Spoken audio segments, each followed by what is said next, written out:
Tesalonika pasal 4. Selanjutnya kami tidak mau, saudara-saudara, bahwa kamu tidak mengetahui tentang mereka yang meninggal, supaya kamu jangan berduka cita seperti orang-orang lain yang tidak mempunyai pengharapan.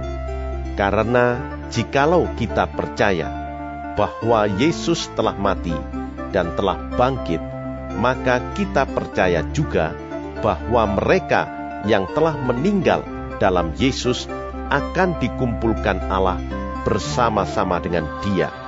Ini kami katakan kepadamu dengan firman Tuhan. Kita yang hidup, yang masih tinggal sampai kedatangan Tuhan, sekali-kali tidak akan mendahului mereka yang telah meninggal.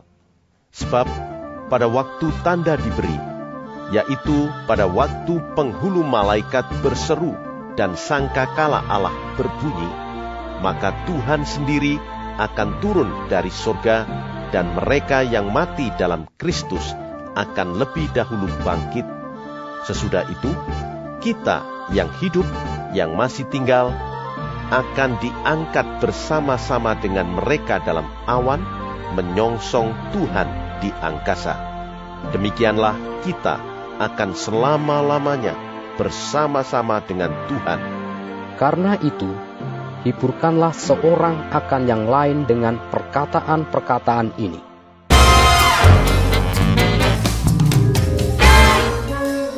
Selamat pagi adik-adik, selamat berjumpa kembali di sekolah minggu kita ya, sekolah minggu Tunas Muda di pelajaran ke-10 tentang keyakinan yang membahagiakan akan kedatangan Yesus kembali. Nah, sebelum kita akan belajar pada pagi hari ini, kita akan berdoa terlebih dahulu. Terima kasih Tuhan Yesus karena kami sudah melalui satu minggu yang lalu, dan pada minggu ini, hari ini kami boleh datang lagi kepada Tuhan untuk mendengarkan firman Tuhan. Siapkan hati kami Tuhan, dan tolong kami untuk mendengarkan dengan baik dan kami bisa mengerti. Terlebih lagi Tuhan, kami diberikan kekuatan dan kerinduan untuk melakukannya di dalam kehidupan kami. Terima kasih atas berkat yang sudah Tuhan berikan bagi kami, pemeliharaan kesehatan bagi kami sekalian. Terima kasih Bapa, kami serahkan waktu kami ini ke dalam tangan Tuhan. Di dalam nama Yesus Kristus kami berdoa. Amin. Adik-adik, kalau adik-adik di dalam kehidupan, tentunya adik-adik suka ya kalau dijanjikan sesuatu, betul nggak? Dan tambah bersuka kembali kalau kemudian janji itu kemudian ditepati, betul? Nah, pagi ini kita akan melihat siapa sih yang berjanji kepada kita sekalian. Adik-adik tentu ingat ketika Tuhan Yesus dibangkitkan dan kemudian dia naik ke surga. Ada murid-murid di situ yang melihat Tuhan Yesus naik ke surga. Lalu apa yang dilakukan oleh malaikat Tuhan ketika Tuhan Yesus sudah naik ke surga? Yang dilakukan adalah satu janji. Ya, dikatakan di dalam Kisah Para Rasul 1 ayat 10 sampai dengan 11, kedua malaikat itu mengatakan, Yesus yang terangkat ke surga meninggalkan kamu, ia akan datang kembali dengan cara yang sama seperti kamu melihat dia naik ke surga. Jadi itu adalah satu janji dari para malaikat kepada murid-murid. Tetapi satu janji lagi untuk meneguhkan janji itu, Tuhan Yesus berjanji di Yohanes 14 ayat 3. Dikatakan, dan apabila aku pergi ke situ dan telah menyediakan tempat bagimu, aku akan datang kembali dan membawa kamu ke tempatku, supaya di tempat di mana aku berada, kamu pun berada. Wah, seneng banget ya. Yesus itu berjanji kepada kita satu saat ketika dia kembali ke bumi ini, dia akan mengangkat kita, membawa kita supaya di mana dia berada, kita pun berada. Itu janji. Nah, kemudian adik-adik bertanya, Kak, janji itu bakal ditepati nggak?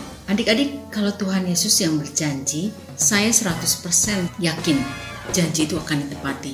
Karena di dalam kehidupan saya juga janji-janji Yesus itu ditepati. Mungkin juga di dalam kehidupan adik-adik sudah merasakan bagaimana janji-janji Tuhan ditepati. Kalau kita melihat di dalam Alkitab, begitu banyak janji, dan janji-janji itu kemudian ditepati dengan tepat oleh Bapa di surga. Kita melihat di sini janji kedatangan Tuhan Yesus kepada kita anak-anaknya adalah janji yang boleh kita terus berharap kepada Dia, karena satu saat janji itu pasti ditepati. Cuman masalahnya adalah kapan Tuhan Yesus datang? Nggak ada yang tahu. Di dalam firman Tuhan dikatakan tidak ada seorang pun yang tahu kapan Yesus akan datang. Katanya seperti sini, seperti pencuri. Kalau pencuri kan kita tidak tahu kapan pencuri itu mencuri, ya. Nah, yang kita lakukan adalah tetap berharap kepada Dia, beriman kepada Dia, dan sementara kita menantikan janji itu, kehidupan kita harus memperlihatkan iman kita kepada orang lain bahwa kita beriman kepada Tuhan Yesus, dan dengan melakukan firman Tuhan itu di dalam kehidupan kita. Nah, di dalam 1 Tesalonika 4 ayat 18, Rasul Paulus mengatakan, baiklah ketika kita menunggu janji itu, setiap orang percaya hendaklah saling menghiburkan satu dengan yang lain, menguatkan hati, membesarkan hati. Artinya, kita saling menghiburkan, menguatkan, sehingga kita bisa kuat, kita punya harapan yang besar bahwa janji itu pasti akan digenapi. Nah, adik-adik, mengenai janji ini, sebentar kita akan mendengarkan Pastor Alex akan memaparkannya lebih banyak lagi. Kita akan dengarkan dulu ya. Oke, silakan Pastor. Shalom Bapak Ibu Saudara-saudari yang sangat dikasihi oleh Tuhan Yesus. Pemaparan firman Tuhan kali ini adalah dari 1 Tesalonika 4 ayat 13 sampai 18. Di Alkitab Bahasa Indonesia Terjemahan Baru, subjudul yang diberikan untuk nas ini adalah Kedatangan Tuhan. Karena sangat sering jemaat bertanya kepada saya akan pertanyaan berikut, maka saya akan memulai renungan firman Tuhan kali ini dengan menjawab pertanyaan, pada saat anak-anak Tuhan meninggal, jiwa dan roh dari anak-anak Tuhan itu kemana Pak Pendeta? Alkitab menunjukkan pada saat anak-anak Tuhan seperti kita meninggal, maka jiwa dan roh kita langsung bersama Tuhan. Mari kita lihat beberapa ayat Alkitab yang menunjukkan kepada kita akan hal ini. Yang pertama adalah dari Lukas 23 ayat 46. Pernyataan ini disampaikan langsung oleh Tuhan Yesus kepada Bapanya di surga pada saat Dia disalibkan. Lalu Yesus berseru dengan suara nyaring, "Ya Bapa, ke dalam tangan-Mu kuserahkan nyawaku." Dan sesudah berkata demikian, Ia menyerahkan nyawanya. Untuk lebih jelasnya, saya akan kembali ke bahasa Yunani untuk kata nyawa. Di dalam bahasa Yunaninya adalah pneuma, yang diterjemahkan di dalam bahasa Inggris spirit. Jadi kalau diterjemahkan kembali ke dalam bahasa Indonesia, yang tepat sebetulnya adalah roh. Di sini kita melihat dengan jelas dari perkataan Tuhan Yesus sendiri. Pada saat Tuhan Yesus meninggal di kayu salib, rohnya berada bersama-sama dengan Bapanya di surga. Sedangkan tubuhnya masih tetap berada di kayu salib pada saat itu. Kemudian dikuburkan di bumi. Ayat selanjutnya yang akan kita lihat adalah 2 Korintus 5 ayat 6-8. Maka oleh karena itu hati kami senantiasa tabah, meskipun kami sadar bahwa selama kami mendiami tubuh ini, kami masih jauh dari Tuhan. Sebab hidup kami ini adalah hidup karena percaya, bukan karena melihat. Tetapi hati kami tabah, dan terlebih suka kami beralih dari tubuh ini untuk menetap pada Tuhan. Frasa masih jauh dari Tuhan Ini menunjukkan bahwa Rasul Paulus yang bersangkutan saat itu masih ada di bumi, masih hidup. Rasul Paulus mempergunakan kata kami karena di sini dia mengacu bukan hanya kepada dirinya sendiri tapi juga kepada orang-orang percaya lainnya. Frasa beralih dari tubuh mengacu kepada kematian. Frasa menetap pada Tuhan mengacu kepada bersama-sama dengan Tuhan. Di sini Rasul Paulus mengatakan pada saat dia dan orang-orang percaya lainnya beralih dari tubuh, artinya tubuhnya mati, yang beralih adalah jiwa dan rohnya, maka jiwa dan rohnya itu akan menetap pada Tuhan, akan bersama-sama dengan Tuhan. Singkat kata, pada saat anak-anak Tuhan, roh dan jiwanya beralih dari tubuh, artinya keluar dari tubuh pada saat tubuh meninggal dunia, maka jiwa dan roh itu akan menetap pada Tuhan, akan bersama-sama dengan Tuhan. Itulah yang dikatakan oleh Rasul Paulus, itulah pula yang difirmankan oleh Tuhan Yesus sendiri. Dengan pertanyaan tadi sudah dijawab, maka mari kita masuk ke nas yang akan kita renungkan hari ini. Singkat kata, tubuh anak-anak Tuhan yang sudah ditinggalkan oleh jiwa dan rohnya tadi menanti kedatangan Yesus yang kedua kalinya untuk dibangkitkan kembali oleh Tuhan Yesus, yaitu dengan Tuhan Yesus mentransformasikan tubuh dunia atau tubuh alami atau tubuh jasmani dari anak-anak Tuhan yang sudah meninggal tadi menjadi tubuh kebangkitan, tubuh surgawi. Di 1 Tesalonika 4 ayat 16 dan 17. Sebab pada waktu tanda diberi, yaitu pada waktu penghulu malaikat berseru dan sangkakala Allah berbunyi, maka Tuhan sendiri akan turun dari surga, dan mereka yang mati dalam Kristus akan lebih dahulu bangkit. Sesudah itu,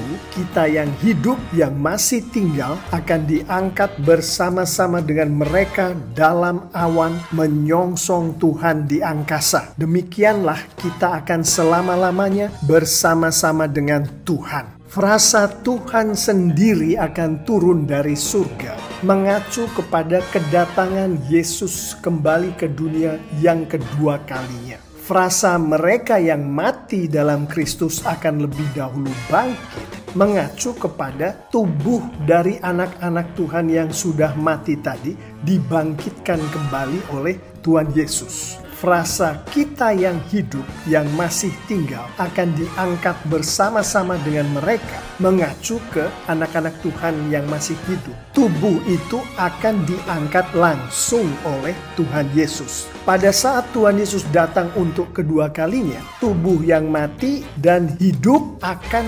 bersama-sama dengan Tuhan Yesus. Frasa terakhir menjelaskan ini dengan sejelas-jelasnya. Kita, anak-anak Tuhan, akan selama-lamanya bersama-sama dengan Tuhan Yesus. Yaitu tubuh kita, jiwa kita, roh kita akan selama-lamanya bersama-sama dengan Tuhan. Yang selalu ditanyakan kepada pendeta adalah, Pak Pendeta, terus tubuh yang akan bersama-sama dengan Tuhan itu seperti apa? 1 Yohanes 3 ayat 2. Sekarang kita adalah anak-anak Allah, tetapi belum nyata apa keadaan kita kelak. Akan tetapi kita tahu bahwa apabila Kristus menyatakan dirinya, kita akan menjadi sama seperti Dia. Frasa apabila Kristus menyatakan dirinya ini mengacu ke kedatangan Yesus yang kedua kalinya ke dunia. Frasa kita akan menjadi sama seperti Dia ini mengacu kita, baik tubuh kita, baik jiwa kita, baik roh kita akan sama seperti Yesus. Untuk tubuh adalah tubuh yang dimuliakan, sama dengan tubuh Yesus setelah dimuliakan, setelah Dia bangkit dari kuburan itu. Demikian pula dengan jiwa dan roh kita, anak-anak Tuhan, akan sama seperti Yesus. Jelasnya Roh Kudus yang ada di dalam kita, roh kita, sama seperti Roh Kudus Yesus yang ada di dalam Yesus, sama dengan Roh Kudus Bapa yang ada di surga. Itulah yang dikatakan oleh Alkitab. Oleh karena firman Tuhan yang sudah kita bicarakan tadi, Rasul Paulus menyampaikan, janganlah engkau berduka cita, hai anak-anak Tuhan. Janganlah seperti orang yang tidak berpengharapan pada saat ada keluargamu yang meninggal atau engkau dalam keadaan sudah hampir meninggal. Jangan takut, jangan berduka cita. Alasannya apa? Janji-janji Tuhan melalui ayat-ayat firman Tuhan. 1 Tesalonika 4 ayat 13 dan 14. Supaya kamu jangan berduka cita seperti orang-orang lain yang tidak mempunyai pengharapan. Karena jikalau kita percaya bahwa Yesus telah mati dan telah bangkit, maka kita percaya juga bahwa mereka yang telah meninggal dalam Yesus akan dikumpulkan Allah bersama-sama dengan Dia. Artinya tubuh kita, anak-anak Tuhan, jiwa kita, roh kita akan dikumpulkan oleh Allah Bapa di surga bersama-sama dengan Tuhan kita, Tuhan Yesus. Karena kita bersama-sama dengan Yesus, maka secara tersirat firman Tuhan ini juga menyampaikan bahwa orang-orang lainnya yang percaya pada Tuhan Yesus akan bersama-sama dengan Tuhan Yesus juga. Artinya kita akan bersama-sama dengan orang-orang yang percaya pada Tuhan Yesus, termasuk keluarga kita, orang-orang yang kita cintai akan bersama-sama dengan Tuhan Yesus, yang artinya bersama-sama dengan kita. Hai anak-anak Tuhan yang sangat dikasihi oleh Tuhan Yesus, janganlah takut. Biarlah firman Tuhan ini menjadi penghiburan bagi Anda dan kita semua sampai nanti di hari kedatangan Tuhan Yesus yang kedua kalinya. Saya akan menutup pemaparan firman Tuhan kali ini dengan beberapa penerapan. Pertama, saya akan mengambil dari 1 Tesalonika 4 ayat 14. Karena jikalau kita percaya bahwa Yesus telah mati dan telah bangkit, maka kita percaya juga bahwa mereka yang telah meninggal dalam Yesus akan dikumpulkan Allah bersama-sama dengan Dia. Bapak, Ibu, Saudara-saudari yang sangat dikasihi Tuhan Yesus, penerapan ini adalah kita semua anak-anak Tuhan. Berdoalah, meminta bimbingan Roh Kudus, sehingga kita semua akan percaya dengan sungguh-sungguh bahwa Yesus yang telah mati itu telah dibangkitkan oleh Allah Bapa di surga. Percayalah dengan sungguh-sungguh, anak-anak Tuhan yang telah meninggal dalam Yesus akan dikumpulkan Allah bersama-sama dengan Yesus.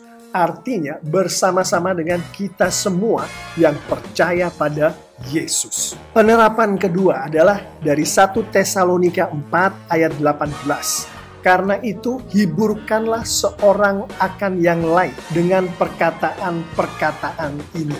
Frasa hiburkanlah seorang akan yang lain maksudnya adalah kita sebagai anak Tuhan dengan pengetahuan yang kita miliki dari ayat-ayat yang baru saja kita bicarakan tadi, kita harus sampaikan itu kepada anak Tuhan yang lain. Biasanya konteks ini adalah dalam konteks persekutuan, entah sesama anak Tuhan di dalam gereja, di dalam sekolah minggu, di dalam keluarga Kristen. Rasa yang kedua, perkataan-perkataan ini mengacu kepada firman Tuhan.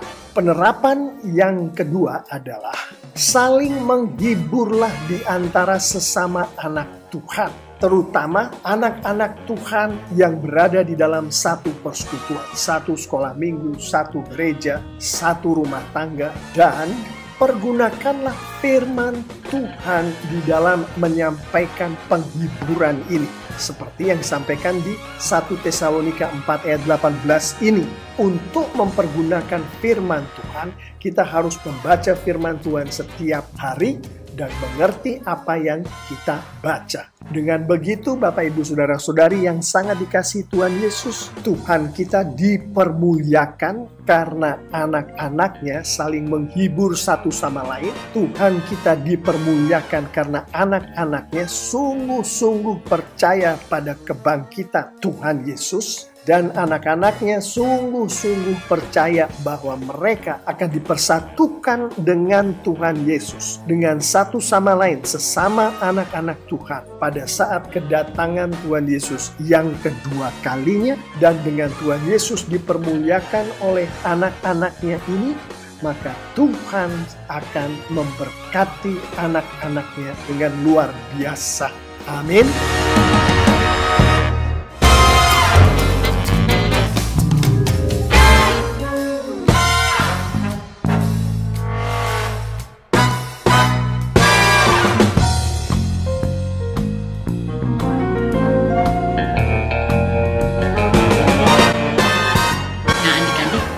Sudah mendengarkan dengan jelas ya. Mudah-mudahan adik-adik lebih jelas mengenai janji kedatangan Yesus kembali. Apa yang dikatakan Alkitab, apa yang dikatakan 1 Tesalonika 4 ayat 13 sampai 18. Tadi Pastor Alex sudah memaparkannya dengan lengkap. Pasti ada kuisnya. Adik-adik jawab kuis itu ya, dan kirimkan ke nomor WhatsApp yang seperti biasa adik-adik kirimkan setiap minggunya. Nah adik-adik, ayat hafalan pada pagi hari ini diambil dari 1 Tesalonika 5 ayat 23 yang mengatakan bahwa semoga Allah damai sejahtera menguduskan kamu seluruhnya, dan semoga roh, jiwa, dan tubuhmu terpelihara sempurna dengan tak bercacat pada kedatangan Yesus Kristus Tuhan kita. Nah, sebelum kita akan mengakhiri sekolah minggu kita pada pagi hari ini, adik-adik jangan lupa juga satu hal, bahwa adik-adik sudah mulai mengumpulkan persembahan kan ya. Adik-adik sudah mulai punya celengan persembahan. Nah, di minggu ke-13 adik-adik buka celengan itu, dan kemudian adik-adik bisa minta tolong ayah atau ibu untuk transfer itu ke rekening nomor ini. Ya. Oke, nah kalau adik-adik mempunyai barang yang lain, misalnya buku-buku atau pakaian yang tetap bisa dipakai tapi layak dipakai ya, tetapi mungkin sudah kekecilan di adik-adik bisa sumbangkan juga ke sekretariat TLCC yang ada alamatnya. Nah ini alamatnya ya. Oke adik-adik, sampai di sini dulu pelajaran pada pagi hari ini. Kita akan bertemu lagi minggu depan dengan pelajaran selanjutnya ya. Oke, sebelumnya kita akan berdoa terlebih dahulu. Bapa di surga, kami bersyukur dan terima kasih karena kami punya janji Tuhan yang luar biasa, yaitu Tuhan akan datang kembali kepada kami kedua kali dan membawa kami ke tempat Tuhan. Sungguh Bapa, janji itu membuat kami bisa berharap terus untuk hidup benar di hadapan Tuhan sampai kemudian kami tahu bahwa Tuhan menjemput kami. Terima kasih Tuhan untuk firman ini, dan biarlah kiranya ini menjadi kekuatan bagi hidup kami. Kami berdoa kiranya Tuhan juga akan pimpin aktivitas kami sepanjang minggu depan, supaya di dalam aktivitas kami masih sempat untuk berdoa, untuk baca Alkitab dan melakukan firman Tuhan sesuai dengan kehendak-Mu. Terima kasih sekali lagi Bapa, di dalam nama Yesus Kristus kami berdoa. Amin. Selamat pagi adik-adik, sampai